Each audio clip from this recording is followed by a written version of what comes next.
Hello, everyone. I'm Tina, I'm Whitney. and this is Nurse Leadership Solutions, having the joy within the journey on the road today. On the road again. On the road again. You don't want us to sing. Actually, she's not too bad, but I'm pretty rough.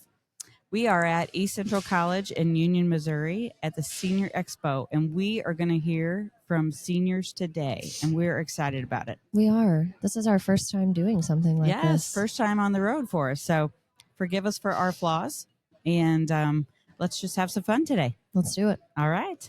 See you soon. So I'm Tina. Hi, Tina. And this is Jill. Yep, Jill Jonas. All right. And what do you do, Jill? I'm an occupational therapist. And tell me how occupational therapists affect seniors. Occupational therapy is a great collaborator with seniors who are just trying to live their best life. So we really look at anything that a person needs to do to live their life to the fullest is one of our mottos. And whether that be just being able to stay as independent as possible and taking care of yourself and just your basic activities of daily living, or branching out into those more broader activities of daily living, which could include, preparing your meals, getting out into the community, and being mobile, safety within your home, managing your medications, being able to do your own shopping still. Things like that. So there's a difference between physical therapy and occupational therapy. Oh, yes, there is. And speech therapy. So Yes. those are the main ones that there's respiratory, but overall, what would you define the main differences of the three?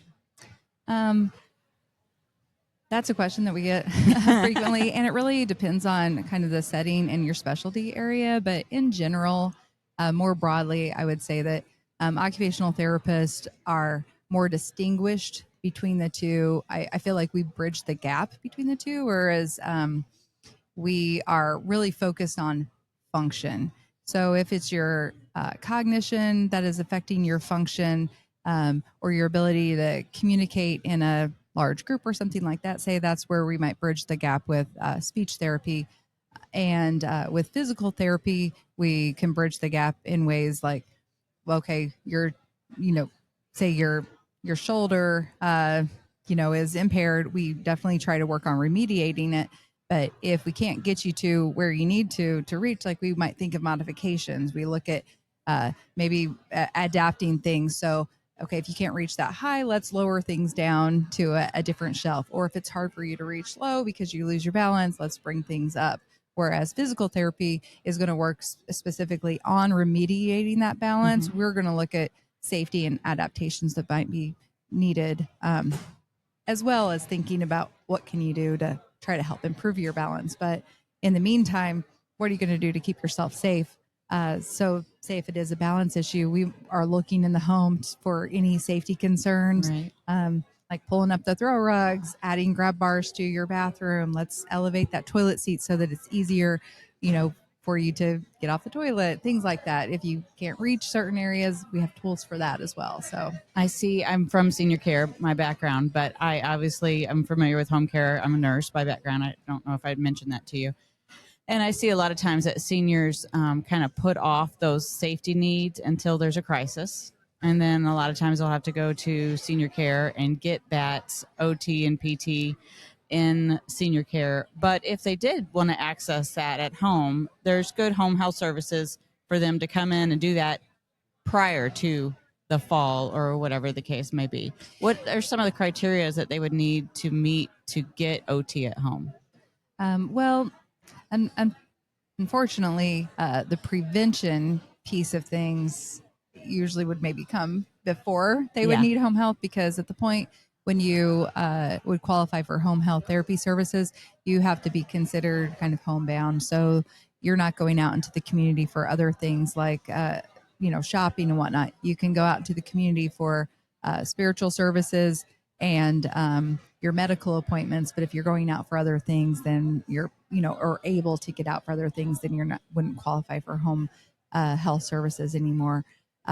But that being said, places like this, like the Senior Expo, it's really a great time to think about prevention. And I try to have a lot of conversations with my patients, and anybody in the community who will listen, that prevention is just so key, so that you save that injury and prevent it, because it's often a hard conversation because people don't feel like they're ready to sit down in the shower, say, for Right. example, or I still see that throw rug. I don't trip over it. That was whatnot. going to be my number one thing I was going to ask you next is I see throw rugs everywhere. Seniors have throw rugs all over their house. And as I'm walking through, I'm like, gosh, that needs to go away. Yeah. We got to get rid of that. I think yes, it depends. You know, if the edges are curling up, that's hard. Sometimes the real heavy ones, you know, it's a little better to navigate if a person is not putting on their shoes, right? If they're in their socks, I would rather see them on some sort of carpeted surface. But if the rug is sliding or curling, that is a huge difference. So, say when you get out of the shower, of course, you want a rug there to be able to soak up the water so that you can prevent slipping. But what kind of rug is that? Does it have a rubber back on it, or is it one that's going to slide around the floor? Those are conversations that we have with people, and we just really look at each person's individual situation and their needs. And there's some compromises sometimes between what, you know, I think is safe and what another person thinks is safe or wants to do.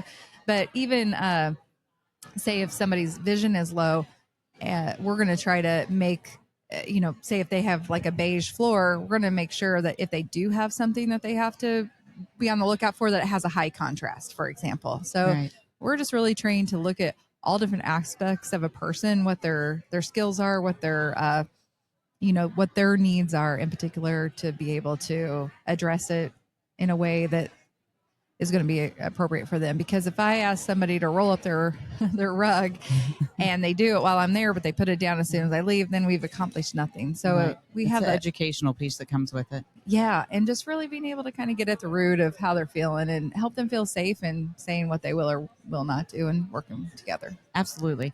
So if I'm a family member and I notice my parents are aging, which I actually, my parents are aging, as we all are, I guess. But I'm a family member and I notice that maybe they're starting to have a little bit more difficulties. What would be like the top tips that you could give me as a family member to go in my parents' house and like try to put some safety things in place? Yeah. Well, I think having that conversation in a way that doesn't put a person on the defensive is, you know, just, hey, how are you doing getting in and out of the shower? You know, there's some different things that could be helpful for you. Even though you're still standing up in the shower, for example, having a seat there that doesn't get in the way, but allows you to kind of sit down and rest. Do you think that would be helpful for you right now? That's an option. Or, you know what? We're just going to go ahead and put this grab bar in because hopefully you're not going to need it, but it's there for you in case you decide that you want to grab onto it. I mean, there's sometimes I feel like I need a grab bar in the shower. Right, exactly. Especially whenever, you know, if you tip your head back and close your eyes, get dizzy. You know, like when you're rinsing your hair or something like that. That's a very susceptible to falls kind of situation. So absolutely. So you provide in-home or hospital or? Yeah, so I do outpatient therapy. You do outpatient therapy. Services at Mobap Sullivan in our therapy and wellness center currently.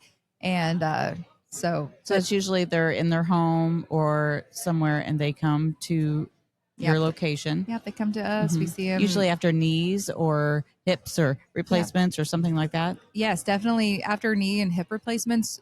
Those people who are getting outpatient services are typically receiving physical therapy for those. If there is a need where they're still not doing well with their activities of daily living, they could get a referral for occupational therapy at that point. But usually those things are addressed by the occupational therapist while they're in the hospital. Right. Or if they have home health, they might have gotten occupational therapy for, trying to improve their independence with those kind of things. So they often don't need occupational therapy for outpatient for hips and knees. But we do see people with shoulder replacements at our location. That could either PT or occupational therapy can see someone who's had a shoulder replacement. We see people with, hand, wrist, elbow injuries as well.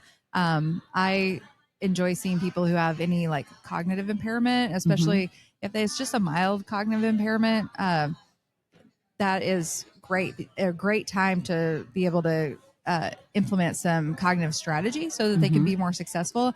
I really try to help people notice and become more aware of when they're more likely to have like a cognitive lapse, say, like, oh, I forgot something. A lot of times it's not even memory. It's just they're not paying attention, or just some little tweaks can really make a big difference. Memory care is my passion. My grandmother had dementia, and that's why I've been on this journey this entire time for senior care. So that in the home to me is a big thing, a big safety risk in the home, because like my story in my previous episodes, I shared that my grandmother eloped from our house multiple times, and we had lots of safety concerns. So a lot of times that's not a therapy that they think about, but there are a lot of specialty therapies that go around cognitive, like different programs or whatever. Yes, there are. And I do see people who have dementia, but it depends where they are kind of on that spectrum, but it's always a lot of education to the care partner for some different strategies and that situation and what functional concerns that they're having or functional challenges that are going on usually is evolving. And so you probably see a lot of seniors. Yeah, I do. Yeah. So what makes you enjoy working with seniors? Oh my gosh. I love working with seniors. I love just hearing the stories and how they're trying to keep themselves active. And I love seeing people who are caring for themselves and just trying to do whatever they can.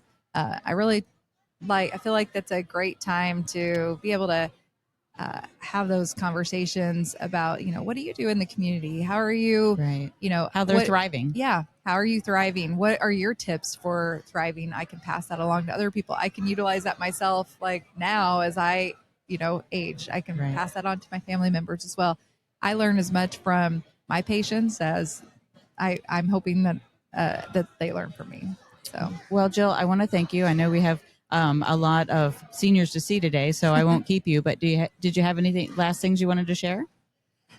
I would just say that occupational therapy is kind of misunderstood. Sometimes people don't understand what it really is, but it's very broad. There are a lot of different things that we can help people with. I really enjoy trying to meet people where they're at. I feel like I want to be a partner in care to a person so that they can thrive in their life and do things as they are, in this phase of life. Just because you're aging doesn't mean you have to get old.